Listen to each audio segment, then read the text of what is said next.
My brother secretly stole my money, then mocked me, saying I had no wife, no kids, no life. But what I did next shattered everything he built. I'm 33, male, and grew up seriously poor. Not like can't afford the newest iPhone poor, but actually poor. The kind where you're eating toast for dinner and pretending it's a normal meal. The kind where you learn real young how to dodge the landlord on the first of the month because mom needs a few more days to get paid. That kind of poor. My mom worked 2 jobs, convenience store in the morning, cleaning offices at night. Dad was a mechanic, but not the legit kind with a shop. He fixed cars in our backyard for cash, always saying next month he'd get his certification, next month he'd open a real garage. That next month never came.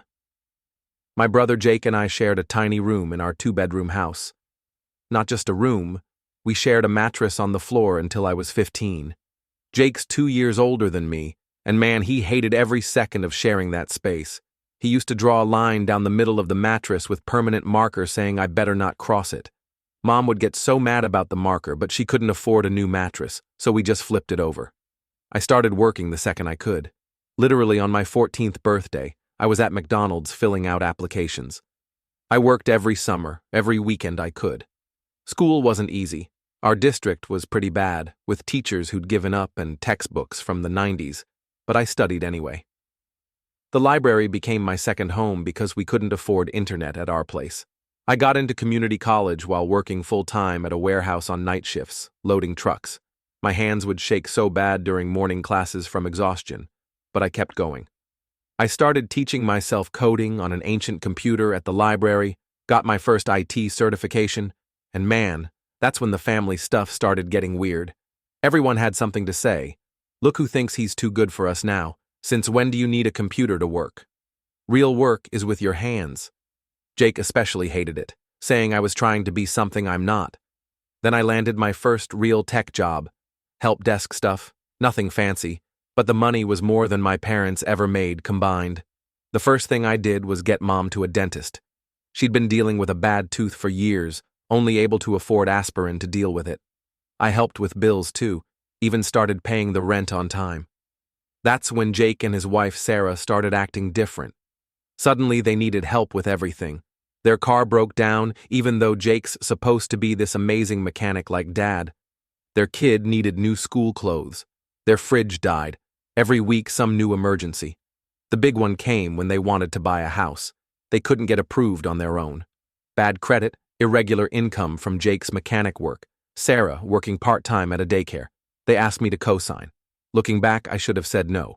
But you know how family is. You want to help. So I co-signed, even helped with the down payment because they'd never managed to save anything. They acted grateful at first, but then the comments started. Every family dinner turned into this weird mix of asking for money while also putting me down. Remember when you used to wear my hand-me-downs? Jake would say, right after asking if I could spot him some cash until next month. Must be nice having all that money while we struggle, Sarah would say, while wearing brand new clothes they couldn't afford. It got worse when I got promoted, started doing actual software development, making good money. I bought myself a decent car, nothing fancy, just a reliable Honda. You'd think I'd bought a Ferrari the way they reacted. Guess some people forgot where they came from. Must be nice to waste money while your family struggles. The thing is, I never forgot where I came from. How could I? I was still helping them every month, still paying for stuff when they came up short, still fixing their computer problems, helping Jake with paperwork for his business, which was just him fixing cars in his driveway, just like Dad. But in their eyes, me doing better somehow meant I'd betrayed them. Like by getting out of poverty, I was saying I was better than them. That's not what it was at all. I just wanted something different, wanted to break this cycle we'd been stuck in for generations. Dad used to say, know your place. I think he meant it as a warning, like don't get your hopes up, but I took it differently. I knew my place wasn't where I started. It just took me a while to learn that changing your place doesn't have to mean forgetting where you began. Anyway, 2 years ago I met Rachel at a tech conference in Seattle. I almost didn't go. Jake and Sarah needed money for their kids' school supplies that week, and conferences aren't cheap, but my boss said the company would pay for everything.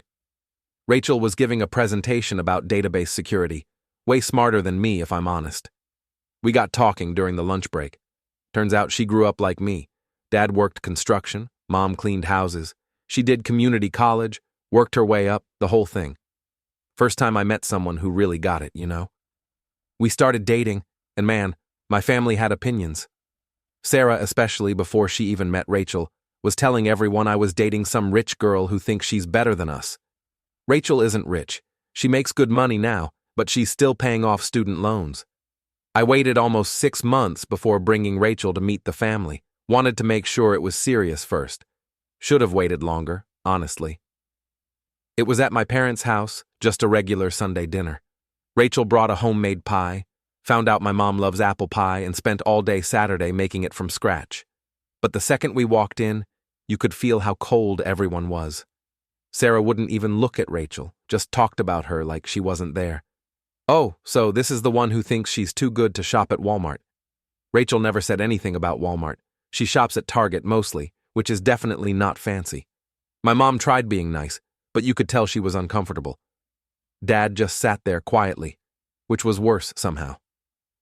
Jake kept making these little comments about city people and how they don't understand real work.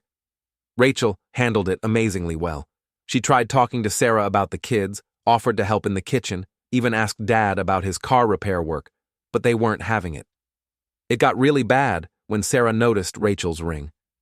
Yeah, I forgot to mention, I'd proposed the week before. Nothing fancy. We picked out the ring together. It's not even that expensive, just a simple white gold band with a small diamond. Rachel didn't want anything flashy because she works with her hands a lot coding.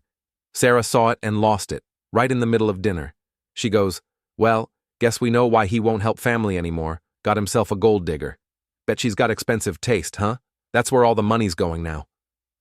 Rachel's hands were shaking, but she stayed calm. My mom just stared at her plate like she always does when things get tense. Jake laughed like it was some funny joke. Dad looked at me and said, "Guess you really have forgotten where you came from." I tried explaining that I was still helping them, literally had paid their electric bill that month, but Sarah started crying about how I'd changed and how Rachel was taking me away from the family. We left early. Rachel cried in the car, not because of what they said about her, but because she felt bad that she'd caused problems between me and my family. That made me feel worse than anything they'd said. After that, things got really weird. Sarah would post these vague things on Facebook about fake people and family traitors. Jake started telling everyone I was too good for the family now. Every time I helped them with money, which was still pretty often, they'd somehow twist it into me showing off. The crazy part? I was still co-signing their loans, still helping with bills, still fixing their computers and doing their taxes and all that stuff. But because I had Rachel now, because I wasn't focusing 100% of my time and money on them, I was suddenly this terrible person.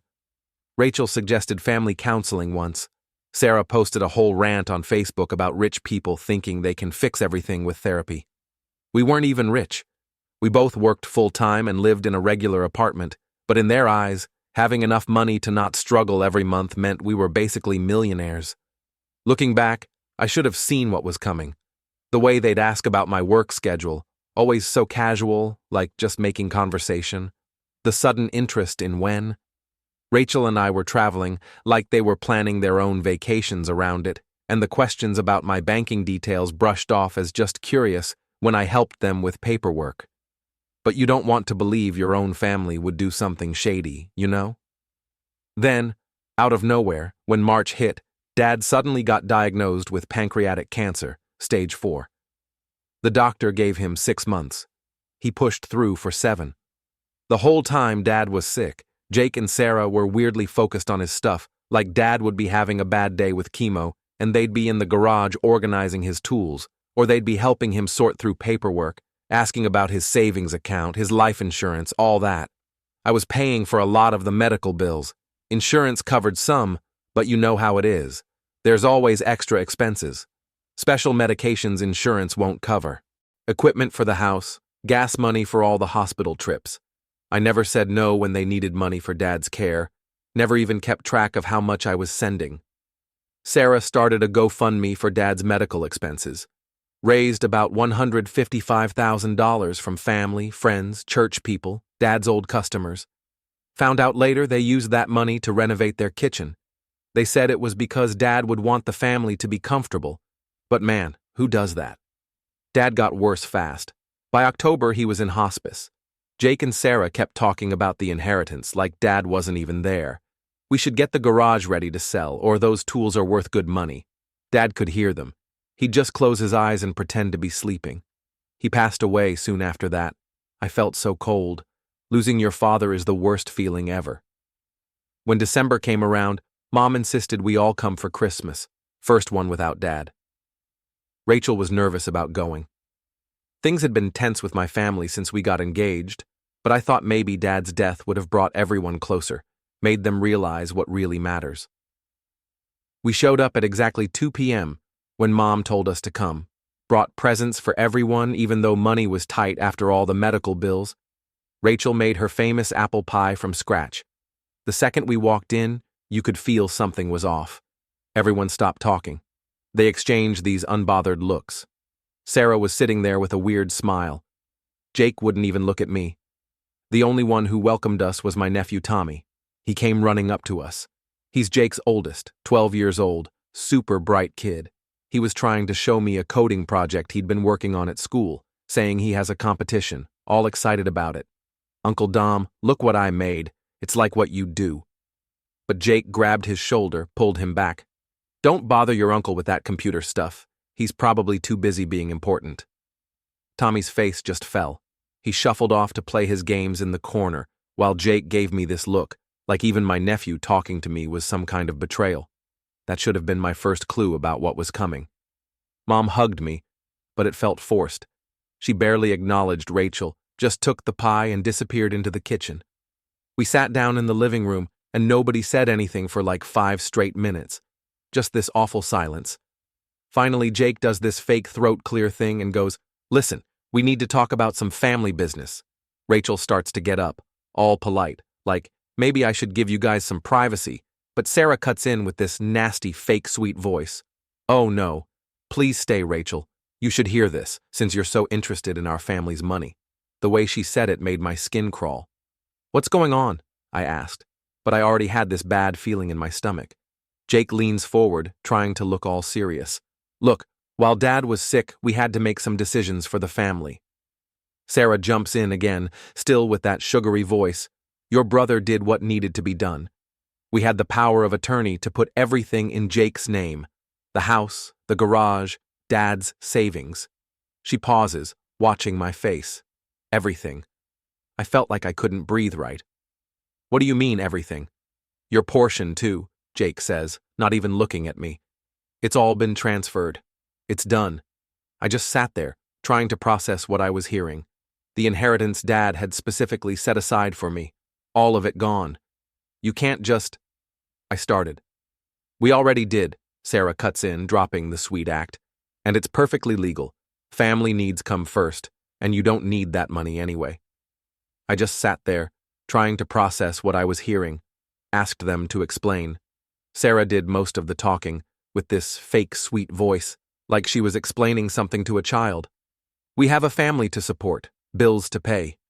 Your father understood that family comes first, not like you'd understand, living your selfish single life."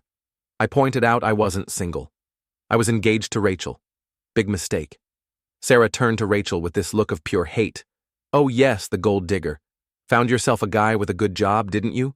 Probably convinced him to abandon his family. Bet you're loving all that tech money." Rachel started to defend herself, but Jake cut her off. "We know your type. Coming from nothing, thinking you're better than us because you got some education.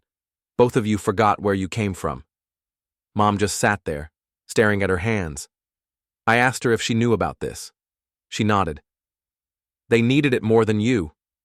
You have your job, your money. They have kids to think about." I reminded them about all the money I'd sent over the years, the medical bills I'd paid, the times I'd helped with their mortgage. Sarah actually laughed. "Oh, please! You think throwing us some spare change makes you a hero? We deserve that money. We're real family, not some stuck-up computer guy who thinks he's too good for us." That's when they went after Rachel again. Started saying she was probably cheating on me, that she just wanted my money, that she looked down on them for being simple working people.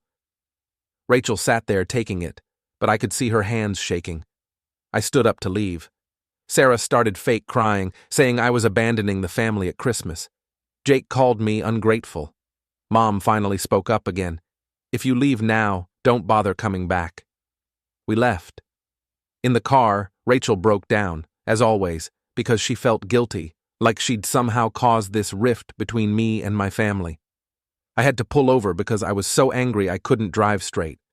Once I got home, I started checking everything. My bank accounts, Dad's accounts I was supposed to inherit, property records. They'd planned this for months, used Dad's illness as cover to transfer everything, even took out loans in my name somehow. My phone kept blowing up with texts, Jake telling me to man up and accept it, Sarah sending these long messages about how I was destroying the family, Mom just sending sad face emojis, real mature for people in their 30s. But they didn't know they were messing with the wrong person. I might work with computers, but I know how to document everything. Every loan, every bill I paid, every time they asked for money. I had records of all of it. Time to show them what real family looks like. So, I called my bank. Turns out, when you report identity theft, they get real interested, real fast. Spent 6 hours on hold, getting shuffled between departments, explaining the same nightmare over and over. The banker finally asked if I wanted to press charges, told her I needed to check everything first. I wasn't about to rush into this. Jake and Sarah needed to think they'd won before I made my move. I played along, didn't block their numbers, didn't react to their social media posts, even replied to Mom's guilt trip texts with vague, non-committal answers, like I was considering making peace. Meanwhile, I was digging. Every email, bank statement, and transaction they thought they'd buried, I unearthed it all. That's when I saw the full scope of what they'd done. They'd been opening credit cards in my name for months, convincing the bank they were helping me organize my finances. Rachel was the first to catch the weird charges. Small at first, a couple hundred here, 1,000 there, then bigger ones, new appliances, furniture, even a Disney World vacation, all while they cried, broke, and played the victims. But the house, that was the real mess. Since I co-signed for them, they used my name to take out more loans, a lot more. The house was worth maybe $180,000, but somehow they had over $250,000 in loans against it. My name was on most of them since I had good credit. When I checked with the mortgage company, I found out they hadn't made a real payment in almost a year. They'd been using my inheritance money to keep up the minimums while taking out even more debt, like a twisted pyramid scheme. Then I remembered something. When I co-signed, we included a default clause. If they missed too many payments, I could legally take over the property to protect myself. Safe to say, Jake and Sarah never read the fine print. They just signed where they were told. While I was piecing all this together, the texts kept coming. Sarah was sending long-winded guilt trips about family loyalty and how I was betraying them. Jake, ever the tough guy, warned me I'd regret it if I caused problems. And Mom, she was in full disappointed parent mode, acting like I was the villain for wanting my stolen money back. Then Rachel found their social media posts. Sarah wrote a long, dramatic post about how money changed me and how I'd forgotten my roots. Meanwhile, her profile picture was her flexing with a $500 purse bought with a credit card in my name. That was when I went full forensic accountant. I compiled everything, every forged signature, every fake loan application, every stolen dollar, put it all in a folder labeled Family Business. Rachel said the name was petty. She wasn't wrong. The deeper I dug, the worse it got. They hadn't just stolen my inheritance. They'd used it as collateral for even more loans. They took out second and third mortgages, open store credit cards, even tried getting a car loan. That one got denied. Probably the only reason I hadn't been buried in even more debt. And the lies they told everyone. Different stories at church. They bragged about promotions to their friends, claimed some long-lost uncle left them money to their kids' school. They played the role of successful business owners. Every bit of it was built on money they stole from me. Rachel's dad, a retired accountant, took one look at my folder and just shook his head. They don't know what they started, he said. He helped me put together a plan, not for revenge. Revenge is emotional. This needed to be precise. I still didn't go straight to the cops. That would have been too easy. They needed to feel safe first, to think they were untouchable. So, I let them. I kept responding to Mom's texts like I was considering making peace, but behind the scenes, I was tearing their world apart. And then I waited, let them take out one last payday loan in my name, right before I handed everything to my lawyer. That loan, it was the one that pushed them over the edge. The second the bank saw the fraud claims, the forged documents, and the flag transactions, everything froze. Jake and Sarah probably didn't even notice at first. They were too busy celebrating their latest scam because right before everything hit the fan, they took out one last payday loan in my name. It was reckless, even for them. But they must have thought they had more time. They didn't. The moment that loan processed, it triggered extra fraud alerts. That was the final straw for the bank. The second they tried to withdraw the money, everything shut down at once. That was the best part. Not just taking back what was mine, but making sure they never even saw it coming. When Jake and Sarah found out I was disputing all the credit cards and loans, man, they lost it. Like completely lost it. My phone started blowing up with texts and calls from them, their friends, random family members I hadn't talked to in years. Sarah went on a crazy Facebook rant about how I was trying to destroy their family, posted pictures of her kids, talking about how their evil uncle wanted them to be homeless. Started telling everyone I was jealous of their success, that I couldn't stand seeing them doing well in life, success built with my stolen money. But she left that part out. Jake took it to another level, started showing up at my work, just standing in the parking lot, watching. Real creepy stuff. My CO workers started noticing, asking if I was okay. Had to explain to my boss why my brother was lurking around the building. Super embarrassing. Then they started telling people I was on drugs. That's why I was acting crazy. Said Rachel was controlling me, turning me against the family. Some people actually believed them. Got messages from old family friends telling me to get help and remember where I came from. Mom was something else. Started posting old family photos, writing these long captions about how money changes people, how sad she was, that her son had turned against his own blood. When I tried showing her proof of what they'd done, the forged signatures, the stolen money, she wouldn't even look, just kept saying, but they have children, like that made stealing okay. The bank started closing in on their house. All those loans they'd taken out were coming due, and surprise, they couldn't pay. Sarah blew up my phone at like 3 a.m., calling Rachel every name in the book. "You expletive, you turned him against us," she screamed in one voicemail. "You gold-digging expletive, you won't get away with this." Like Rachel had anything to do with them not paying their loans. She even showed up at Rachel's work, screaming in the parking lot about how Rachel stole her brother and destroyed their family. Security had to escort her out. Rachel was shaking so bad she couldn't drive home. But what got me fuming is that they had the audacity to break into our house middle of the day while we were at work, used the spare key Mom gave them. Yeah, she just handed it over because they said they needed to get something important. Real nice, Mom. They trashed the place, not like robbers looking for valuables. This was personal. Ripped up photos, smashed picture frames, threw bleach on Rachel's clothes, even took her work laptop and dumped it in the bathtub. Left a note on the kitchen counter. Now you know what it feels like to lose everything. So I called the cops and filed a report, had to get all new locks, install security cameras. Rachel was scared to be in the house alone, started working from home because she didn't trust them not to show up at her office again. Their friends started harassing us too. Probably heard about our family drama from Sarah's posts, random calls at all hours, messages calling Rachel names. One of Sarah's friends from church drove by our house, yelling about family loyalty, like these people had any idea what was really going on. I got this long email from Jake, trying to justify everything, said I'd abandoned the family, that I looked down on them for not being successful. Like me, said I deserved to have my inheritance taken because I didn't appreciate family values. Real rich coming from someone who stole from their own brother. Rachel wanted to move, just get away from all of it, but that felt like letting them win. They already took my inheritance, my relationship with Mom, my sense of having a family. I wasn't going to let them take my home too. I had to call my lawyer, showed him everything, the break-in photos, the social media posts, the threatening messages. He just looked at all of it and said, They've given you everything you need.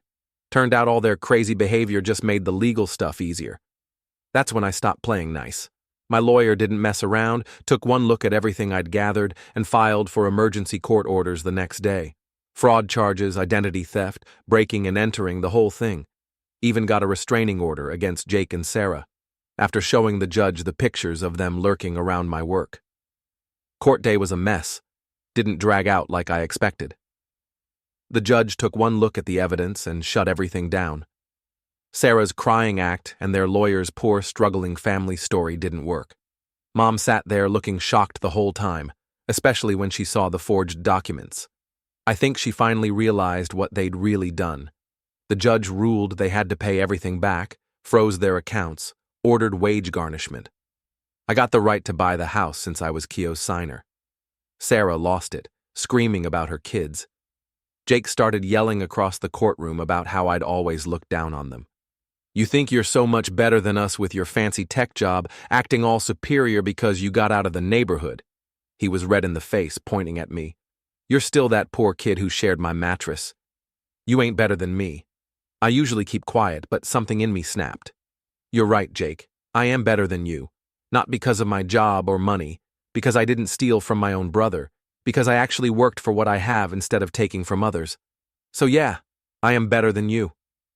That's when he tried to jump over the barrier to get at me. Security dragged him out while he kept screaming threats. Real tough guy until the bailiff showed up. Even his lawyer looked embarrassed, probably realizing his struggling family story was falling apart. That was the last time I saw Jake in person, and honestly, good riddance. It's been 3 months since the court show. Life's different now. We're different. Rachel and I moved to a new place across town, changed our phone numbers, emails, everything. Got cameras all over the house because we still don't feel totally safe. The house Jake and Sarah lived in, I bought it at the foreclosure sale. Not because I wanted it. The place needs tons of work after they trashed it trying to get back at me. Bought it because I knew they were planning to have Sarah's parents buy it so they could keep living there. Their faces when my bid won. Almost worth all the drama. I'm renting it out now. Fixed it up. Made it nice. Wrote into the lease agreement that Jake and Sarah can never live there. Sarah's still posting stuff online about me. Her story changes depending on who she's talking to. Some days I'm this evil rich guy who destroyed their lives. Other days I'm this manipulated puppet, and Rachel's the real villain. Last week she was telling people I'm part of some conspiracy involving the banks and the government, getting real creative with her lies. Jake lost his mechanic job after the court stuff came out. Turns out his boss didn't like having someone convicted of fraud working on customer cars. Now he's working at some warehouse, telling everyone who'll listen about how I ruined his career, like I made him steal hundreds of thousands of dollars. Their kids are the only part that makes me sad. My nieces and nephews won't talk to me anymore. Sarah and Jake told them I'm the reason they had to leave their house, change schools, give up their stuff. Imagine telling your kids their uncle is evil because he stopped you from stealing from him. Mom's trying to play both sides now, calls me sometimes, crying about how the family is broken. Says she wants everyone to get along again, then posts on Facebook about praying for Jake and Sarah's recovery from financial hardship, like they're victims in all this. I stopped answering her calls. However, Rachel's family has been amazing through everything. Her parents have us over for dinner every Sunday. Her dad helped me set up all the security cameras and legal stuff. Her mom keeps trying to teach me their family recipes, says I'm the son they never had. It's nice, but sometimes it makes me miss what I thought I had with my own family. Got promoted at work last month. When you're not constantly dealing with family drama and giving away money, turns out you can focus on your career. Rachel and I are planning our wedding for next spring. Small ceremony, just her family and our close friends. No drama, no guilt trips, no Sarah crying about how we're excluding family. Some people at work found out about everything, thanks to Sarah posting about it everywhere, and asked if I feel bad about ruining my brother's life. Told them Jake and Sarah ruined their own lives. I just made them face consequences, and the money's mostly gone. Even with the wage garnishment and selling everything they bought, I'll probably never see most of what they stole. But honestly, I don't care about the money anymore. What bothers me is how easy it was for them to throw away our whole relationship over greed. Funny thing is, if they just asked for help instead of stealing, I probably would have helped them. Not with everything they wanted, but enough to get by. That's what real family does. But they didn't want help. They wanted everything I had out of jealousy. Got this letter from Jake last week, just said, "You came from nothing, and that's what you'll always be." Made me laugh. Yeah, I came from nothing, worked my way up from nothing, and when they tried to take everything from me, I rebuilt from nothing again. That's the difference between us. I know how to build things, they only know how to take. The other night, Rachel brought it up again. "You should let it go," she said, leaning against me on the couch. "They're not worth the space they take up in your head." I thought about it for a second, then just smirked. Oh, I let it go. I just don't forget. Because that's the thing. Maybe I'll stay, maybe I'll go. But wherever I end up, I built it, and I'll never let anyone take that from me again.